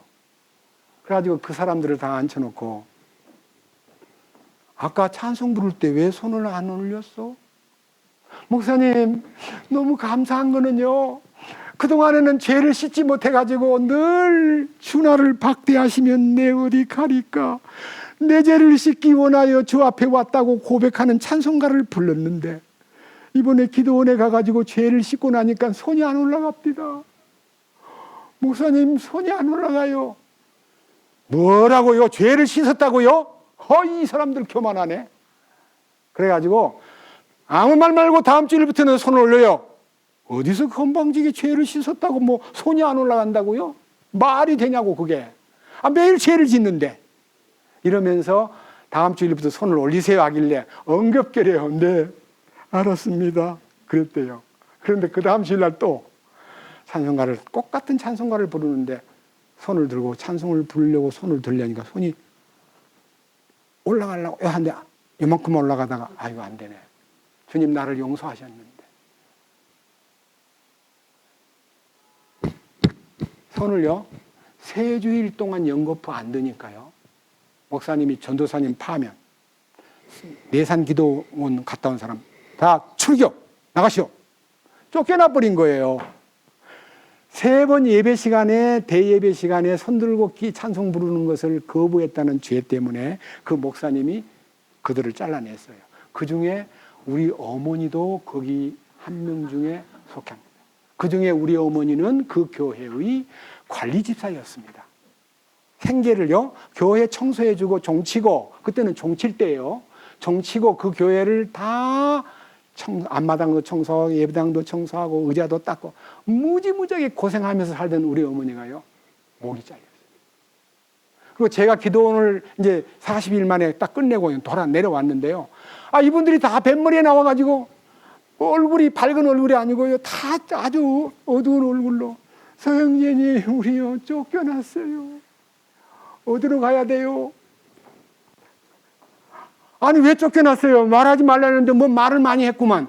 아무 말도 안 했어요. 다만 한 가지 손만 안 들었어요. 이래서 쫓겨났어요. 3번 계속 들려는데 손이 안 올라갑니다. 안 올라가는 게 맞잖아요. 그래가지고 그 놀라운 축복을 받은 사람들이 갈 곳이 없어가지고 우리 다음 주일날 어떻게 하면 좋을까요? 묻길래 기도해 봅시다 했더니 어떤 자매님이 우리 집 2층이 한 50명 모일 수 있는 홀이 있는데 거기서 모입시다. 그래가지고 그러면 다음 주일날 모이기로 합시다 해서 1968년 5월 28일 날 첫 주일날 그 20명이 이제 모일 자리를 마련해 놓고 다음 주일날 만납시다 그랬는데 50명이 왔어요. 50명. 그 해결된 사람 식구들도 따라 나오다 보니까 한 식구에 2명, 3명 따라 붙다 보니까 50명이 나와가지고 그 방이 꽉 차버렸어요. 저는 왜 이런 말을 하느냐? 변화를 받고 나면요 이런 찬송이 나와요. 주 예수 내가 알기 전 날 먼저 사랑했네. 그 크신 사랑 나타나 내 영혼 거듭났네 하는 이 놀라운 찬송이 시작되면서 천부여 의지 없어 손들고 옵니다. 주 나를 박대하시면 내 어디 가리까라는 찬송은요 옛날 찬송으로 접어서 끝내야 돼요. 끝났잖아요. 그 찬송가를 손들고 찬송을 부르라고 함에도 불구하고 손 안 들었다는 이유 때문에 목사님이 그를 쫓아내고 저가 오니까요 저를 불러가지고 서 선생 어디서 배운 약간 좀 비뚤어진 소리로 어디서 배운 지식을 갖고 교회를 소란하게 만들고 당신 교회 나오지 마시오. 저보고 교회 나오지 말래요. 물론 우리 어머니가 쫓겨났기 때문에 교회를 못 가지만요. 못 나오게 하길래 목사님 그때 성을 내고 대든 게 아니라 양떼를 위해서 기도하고 쫓아냈습니까? 어떻게 목자가 양떼를 쫓아내나요? 품어주고 병 들었으면 고쳐주고 그들을 도와줘야지. 아니 어떻게 3번 손 안 들었다고 그렇게 쫓아내는 법이 어디 있습니까 했더니 지금 교회가 얼마나 시끄러운지 몰라요. 그 사람들 때문에 교회가 시끌시끌해가지고 복잡하기 때문에 그 사람들을 뽑아냈습니다. 전도사님도 파면시켰습니다. 저보고도 못 나오게 해요. 빨리 서울로 가래요. 저보고. 그래서 알았습니다. 주님의 인도하시는 대로 가겠습니다. 라고 말씀을 드렸습니다. 사실은요 1968년도에는요 죄사함 받았다는 얘기를 하면은 이단으로 취급했고, 구원 받았다 그러면요 우리 어머니마저도 하나님 앞에 가서 심판 받아봐야 알지 어떻게 지금 세상에서 구원 받았다는 말을 그렇게 함부로 할 수가 있냐고 야단치던 우리 어머니한테, 어머니 찬송가를 어떻게 부르세요? 날 구원하실 예수를 영원히 찬송하겠네 그렇게 불러요. 날 구원하신 예수를 영원히 찬송하겠네. 어머니 찬송 한번 불러보세요. 날 구원하신 예수를 영원히 찬송하겠네. 엄마, 그 찬송 엄마는 많이 불렀잖아요. 그 찬송을 엄마 이제 못 부르게 생겼네요. 어머니 찬송은 곡조 붙은 간증이에요. 엄마는 왜 날 구원하신 예수를 모르고 구원하실 예수를 믿고 있나요? 하고 막 눈물로 호소를 하니까요. 엄마가요. 그날부터 찬송을 못 부르는 거예요. 이제 가슴이 콱 맥히면서 제 눈물을 보고 그래도 소문이 난 교회에서 아들이 군대에서 휴가 내가지고 집에 오더니 엄마가 병이 들어가지고 찬송도 못 부르고 기도도 안 하고 기도를 못 하겠더래요. 왜? 하나님과 관계가 안 돼 있으니까. 그래서 그 엄마의 영혼을 살리기 위해서 남해 내산 제대하자마자 내산 기도원에 우리 어머니를 비롯해서 우리 어머니 친구들을 다 데리고 전도사님이 인솔 해가지고 같은 기도원에서 기도하는 동안에 그들이 구원을 받고 그 구원받은 그 20명이 여수교회의 기초 멤버가 되고 그 일로 인해서 여수교회가 섰습니다. 저는요 그 당시 상당히 큰 일을 했습니다. 전도를. 그런데 제 속에 내적 변화, 거듭남의 실제가 없었기 때문에 저는 거듭나는 데 대한 하나님의 응답을 받지 못하였으므로 많은 일은 했지만 사랑이 쏟아져 나오고 사랑이 넘치는 그런 역할을 사실은 못하고 20대 중반에서 30대, 40대, 50대 중반까지 사실은 공허하고 혼돈스러운 목회자 생활을 했습니다. 그래서 96년도에 어떤 사건으로 인해서 제가 완전히 전도인도 사무국에 소위 말하는 사무국 전도 선교부장도 목이 잘리고 갈 곳이 없이 되고 나니까 그때 제 처지가 계급장을 띄고 나니까 아무 힘이 없는 거예요. 그동안은 꽤 힘있게 나름대로 막 활동을 했는데 직책을 뺏어버리니까 아무 힘이 없는 거예요. 내가 느낀 것은 이거였어요. 그동안 계급으로 내가 처신하고 잘난 체하고 사람들한테 내가 굴림했구나. 그것이 보여요. 계급장을 떼버리니까 아무 힘이 없어요. 그래서 알았습니다. 맞아. 성령의 힘으로 산 게 아니라 계급장 힘으로 나를 유지하고 처세하고 내가 사람들한테 체면 있게 나름대로 처신을 했는데 이제는 다 소위 말하는 제로가 되니까요. 완전히 무능력하기 짝이 없는 존재로 이게 딱 드러나는 거예요. 그로 인해서 이 거듭남에 대한 새로운 마음의 간절한 갈망이 생겼는데요. 이 거듭남에 대한 얘기를 여러분 앞에 해드리기 위해서 우선요 한 가지만 얘기를 구약의 한 부분하고 신약의 한 부분만 얘기하고 마칠까 합니다. 에스겔 36장 보겠습니다. 에스겔 36장 25절 그때 내가 정결한 물을 너희 위에 뿌려 너희를 정결하게 하되 너희의 모든 더러움과 너희의 모든 우상으로부터 너희를 정결케 하리라. 그러니까요 첫 번째 정결케 되는 것은요 예수님의 보혈로 죄를 씻는 거예요. 그 죄를 씻는 것은 거듭남의 기초공사입니다. 죄 씻는 게.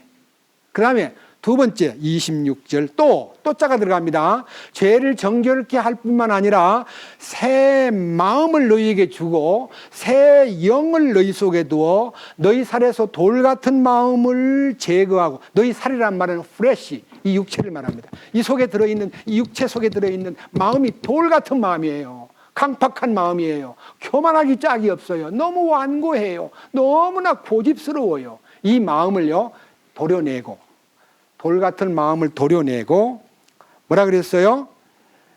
너희에게 살로 된 마음을 주리라. 살로 된 마음이란 말은 아주 소프트하고 부드러운 마음을 준다, 그런 마음이에요. 새 마음은요, 옛 마음이 사라져버리고 새 마음을 얻는 것이 거듭난 거예요. 마음이 새로워진 거예요. 생각이 바뀐 거예요. 감정도 바뀌었어요. 그리고 의지도 바뀌었어요. 그래서 여러분들이 유심히 이제 주간 동안에 같이 나누겠지만요, 제가 이제 성경적으로 규명을 해보겠습니다. 베드로전서 1장 22절에요. 너희가 성령을 통해 진리에 순종함으로 너희 혼을 깨끗하게 하여 거짓이 없이 형제를 사랑하기에 이르렀으니 순수한 마음으로 뜨겁게 서로 사랑하라. 23절 너희가 거듭난 것이 썩어질 씨로 된 것이 아니요 썩지 아니할 씨로 된 것이니 하나님의 살아있고 항상 있는 말씀으로 되었느니라. 혼이 깨끗해짐과 동시에요 거듭남의 문이 쫙 열리는 거예요. 새 마음이 되는 거예요. 그래서 로마서 12장에 생각을 새롭게 함으로라고 되어 있는데, 그거 생각이 아니고 마음이에요. 마음을 새롭게 함으로 변화를 받아. 마음의 변화가 와서 혁명이 일어나는 거예요. 속에서 옛사람이 사라져버리고 새 마음이 되는 거예요. 그것이 놀라운 축복인데, 이 축복을 에스겔에서 우리가 읽었고요. 에베소 2장으로 갑니다. 에베소 2장 1절 너무나 놀라운 이 표현을 에베소 2장 1절에서 나누어 보겠습니다. 에베소 2장 1절 또 그분께서 범법과 죄들 가운데에서 죽었던 너희를 살리셨도다. 죽었다가 살아나는 것이 거듭나는 거예요. 나사로가 살아나듯이 살아나는 거예요. 죽었는데 살아나는 것이 거듭나는 거지. 여러분, 죽었는데 살아났다는 말은요, 전제가 뭐예요? 살아났다는 말은 죽었다는 것이 확실해야 돼요. 죽지도 않고 살아나면 거짓이죠. 죽었던 너희가 살아났다. 그 살아났다는 것을요 2절에서 지나간 때에는, 그러니까요 죄들 가운데 살고 범법을 하던 그 죽었던 시절에, 지나간 때에는 너희가 그 사탄의 역사, 그 공중의 이 세상 행로를 따라 걸으며 공중의 권세 잡은 통치자, 곧 지금 불순종의 자녀들 가운데서 활동하는 영을 따라 걸었느니라. 그러니까요 이 세상 왕인 사탄의 지배를 받고 사탄이 나를 운행하고 사탄이 나를 지휘하고 사탄이 나를 통치하는 영역에서 너희가 살았다. 그 자세한 얘기는 내일 하겠습니다. 그 다음 보십시오. 3절 지나간 때에는 우리도 다 그들 가운데서 우리의 육신의 욕심 안에서 생활하며 육신과 생각의 욕망을 이루어 다른 사람들과 같이 본래 진노의 자녀들이었으나, 그러니까요 이 세상 모든 사람들은요 하나님의 인도를 받지 않고 사탄의 인도를 받으면서 이 육신의 욕심을 컨트롤하고 이 생각과 감정을, 욕망을 컨트롤해 가지고 마음껏 죄를 짓게 만들면서 그 죄를 짓는 것을 쾌감을 느끼게 만드는 거예요. 여러분, 죄 짓고요 고소하다는 말을 해본 적 있어요? 거짓말 해가지고 돈 벌면요 고소하다 그래요. 그것이 사탄이 준 맛이에요. 고소한 맛이 있어요. 그것이 우리 과거의 우리 모습이었어요. 그 다음 보십시오. 4절 국률이 풍성하신 하나님께서 친히 우리를 사랑할 때 보여주신 자신의 크신 사랑을 인하여, 이 사랑이요 우리에게 나타날 때 로마서 5장에도 있고 요한일서 3장에도 있는데요, 우리가 아직 죄인 되었을 때에 그리스도께서 우리를 위하여 죽으심으로 말미암아 그분의 사랑이 우리에게 나타났다. 그분의 사랑이 바로 나를 위해서 피 흘리고 돌아가신 그 희생이 내 마음속에 전달될 때에 나를 위해 죽으신 예수님 하는 것이 발견되고, 그 다음에 요한일서 3장 16절에 하나님이 우리를 위하여 희생이 되시고 목숨을 버리신 것이 딱 발견됨으로써 우리가 이로써 사랑을 알고, 우리들도 형제들을 위하여 목숨, 이 혼을 버리는 것이 마땅하구나 하는 것을 깨닫게 됨으로써 내 혼이, 주님의 혼이 나를 구해 주었듯이 나도 내 혼을 쏟아부어 가지고 다른 형제들을 사랑으로 이끌어 줘야 되겠구나 하고 혼을 부인하는 것이 신앙생활이에요. 그래서 우리는요, 내 처지, 내 환경, 내 입장, 내 이익, 그것을 먼저 계산해 가지고 무슨 일이 생기면 나 바쁘거든, 나 오늘은 안 돼, 자네 오늘은 좀 미안하지만 그건 못하겠는데, 이렇게 해가지고 전부 내 중심으로 무슨 일을 판단할 때도 사용을 했는데요, 주님이 내 안에 오시면요, 내 중심이 사라지고 그 중심으로 그를 세우기 위해서, 그를 구해내기 위해서, 그를 위해서 모든 것을 배려하는 마음으로 자기 것을 다 내려놓고, 솔직히 사랑하는 제 아내는 저를 보고 왜 당신 너무 무리해, 그렇게 힘드는데 왜 상담을 받자 그러면 내일로 좀 안 미루고 그냥 그렇게 피곤하면서 또 나가가지고 어떻게 그렇게 해요 하고 안타까워서 발을 둥둥 굴르는데, 여보 내 맘대로 못해, 주님이 내린 명령인데 내가 가야지. 그래서요, 월요일 날 누가 신청이 들어왔는데 신청이 이미 하나 들어와 있고요, 또 들어오니까요 제가 오십시오 하고 했더니, 아유 그렇게 피곤한 시간에 화요일 날로 미뤄도 되는데 당신 시간 많잖아, 왜 그래요, 관리를 좀 잘하세요. 안 되는 걸 어떡해. 내 계산이 안 되는 거예요. 무슨 일이 생기면 그게 뛰어나가야지. 아니 지금 사람이 물에 빠졌다고 오라 그러는데 나 지금 시간이 없어, 그럼 됩니까? 건지러 가야지. 그래서 우리가요, 나의 의지로 판단을 내리는 게 아니라 주님이 주신 명령 앞에 굴복하는 사람이 되고 보니까, 아무리 사랑하는 사람이 옆에서 통제하고 돌보고 싶어도요, 제가 마음대로 안 되는 것을 이 시간 사랑하는 내 아내가 이걸 이해해 줬으면 좋겠어.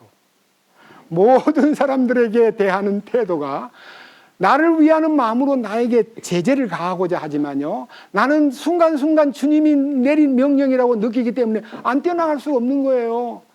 전하다가 죽더라도 주님 뜻대로 하세요 하는 마음이 있기 때문에, 여러분 앞에 오늘도 이 설교를 하면서도 마음에 어떤 분의 설교를 지금 가지고 하는데, 유명한 인터넷 TV에 강사님이 설교를 했는데 딱 두 분이 똑같은 명제로 설명하는 걸 듣고, 제가 지금 그 부분에 꼭 알아야 될 거 여러분 한번 읽어봅시다. 이사야 1장 읽어보고 마치겠습니다. 이사야 1장 3절.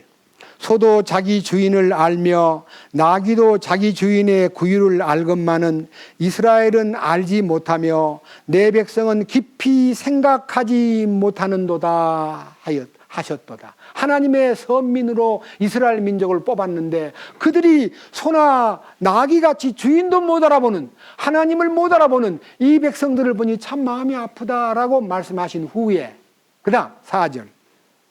아, 죄 많은 민족이요, 불법을 짊어진 백성이요, 악을 행하는 자들의 씨요, 부패시키는 자식들이로다. 그들이 주를 버리고 이스라엘의 거룩하신 이의 분노를 일으키며 뒤로 갔도다. 여기에 가장 크게 보이는 것이 죄 많은 민족, 불법을 짊어진 백성, 악을 행하는 종자들, 부패시키는 자식들, 하나님의 자녀라고 말을 하면서도 썩어 있다 이거예요. 썩어 있어. 얼마만큼 썩어 있냐, 이 밑에 보세요. 너무 많이 썩었어요. 5절. 너희가 어찌하여 더 많이 맞으려 하느냐, 너희가 더욱더 반역하려 하는도다. 온 머리는 병들었고 온 마음은 기진하였으며 발바닥에서부터 머리까지 그 안에 상한 것이 없이 상처받고 멍들고 골문 종기뿐이거늘 그것들을 꿰매고 싸매고 향유를 발라 아픔을, 여기 달래지 그랬지만 원문에 보면 치료하지 못하였도다. 예, 그렇습니다. 상처투성이고 멍투성이고 얻어맞아가지고 죄악에 다 골마가지고 고름이 줄줄 나고 있는데도 치료를 못한 상태에서 하나님을 부르고 있는 거예요. 그래서 오늘날 기독교가요, 거듭나는 이 기독교의 기본 진리에 충실하지 못했으므로 불행하게도 거듭나는 얘기를 가르치지 못하는 이유는 장본인이 거듭나지 못했기 때문에 그런 거예요. 거듭난 사람은 견딜 수가 없어요. 거듭나게 도와주고 싶어서 그 길을 안내해주고 그 길을 소개해주고 싶은 거예요. 근데 거듭나지 못하고 신학교를 나왔기 때문에 저를 가르쳤던 목사님도 제가 거듭난 얘기를 왜 안 해주셨어요? 그러더니 목사가 거듭나지도 않고 목사가 될 수 있어? 건방지게. 어디 성경책을 내밀어? 목사 앞에. 그래서 제가 죄송합니다. 여러분, 거듭나는 것은 그렇게 놀라운 변화가 일어납니다. 하나님을 아버지로 부르던 하나님 아버지의 거룩한 뜻을, 아버지 뜻에 대해서 얘기하고 싶은 게 많은데요. 아버지 뜻은 아들을 보고 믿는 자마다, 내 아버지의 뜻은 아들을 보고 믿는 자마다 영생을 얻는 거다 했기 때문에요. 아버지 뜻을 이루러 오신 예수님이 그 뜻을 이루신 분이기 때문에 우리가 그 뜻을 이루려고 노력할 필요가 없어요. 우리는 그 뜻을 이룰 수 있는 힘도 없어요. 그분이 이루신 그 뜻 안으로 딱 들어가면 다 이루었다는 그분 안에요. 내게 대한 하나님의 축복이 다 마련되어 있고요. 다시 말씀드립니다. 거듭나는 것은 종합 선물 세트입니다. 선물 세트를 딱 열어보니까 너무 좋은 게 많아요.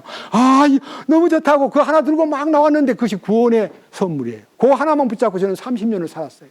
나중에 다시 주님이 나보고 거기 가봐라 그래서 그 거듭나는 축복을 펼쳐보니까 그 안에 무수히 많은 게 있어요. 죄사함도 있고요, 영생 얻음도 있고요, 그 다음에 의롭다함도 있고요, 거룩해졌다는 말씀도 있고, 지성소에 초대받은 얘기도 있고요, 변화되어 새 사람 되었다는 말씀도 있고, 너무너무 놀라워요. 죄사함 받은 것은 극히 일부입니다. 꼭 필수품이긴 하나 그것이 전부는 아닙니다. 그 속에 많은 선물들이 들어있다는 것을 이번 기회에 발견하고, 나는 거듭났다고 생각했는데 나는 아닌 것 같다고 자기 생각으로 씨름하지 말고요, 주님이 주신 그 실제 안으로 우리가 들어가야 됩니다. 주님을 찬양합니다. 기도합시다.